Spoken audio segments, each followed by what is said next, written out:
जय श्री कृष्ण दोस्तों। बद्रीनाथ पूजा अनोखी है यहाँ की परंपरा। बद्रीनाथ धाम में पूजा परंपराएं विशिष्ट हैं।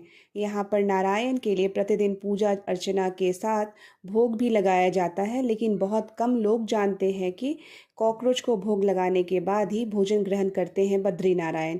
यह भोग परंपरा बद्रीनाथ मंदिर में सदियों से चली आ रही है। यह परंपरा मानव के जीव जंतुओं प्राणियों के प्रति आदर संस्कार भाव को दर्शाती है।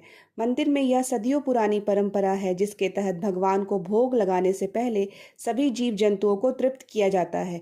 कॉकरोचों के साथ गाय और पक्षियों को भी भोग चढ़ाया जाता है, जिसके बाद भगवान नारायण राजभोग ग्रहण करते हैं। देश के हर रसोई में अगर कॉकरोच हो जाए तो इसे मारने या भगाने के लिए तरह तरह की कीटनाशक दवाइयों का प्रयोग किया जाता है। लेकिन भू वैकुंठ बद्रीनाथ धाम में कॉकरोचों को भोग लगाने के बाद ही नारायण दोपहर का राजभोग ग्रहण करते हैं।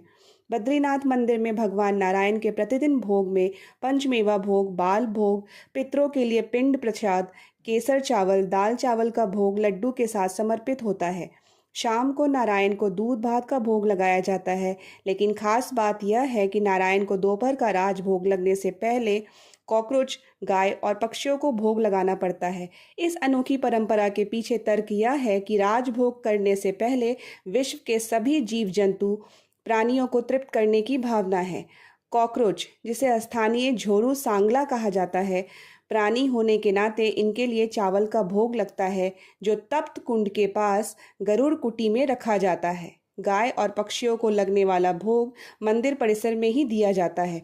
दरअसल पौराणिक मान्यता यह है कि आदि गुरु शंकराचार्य ने 8वीं शताब्दी में बद्रीनाथ धाम की स्थापना की थी। ऐसा कहा जाता है कि उन्होंने भगवान विष्णु की पद्मासन शिला को तप्त कुंड से उठाकर गरुड़ शिला के नीचे स्थापित किया था, जहां ये कॉकरोच निवास करते थे।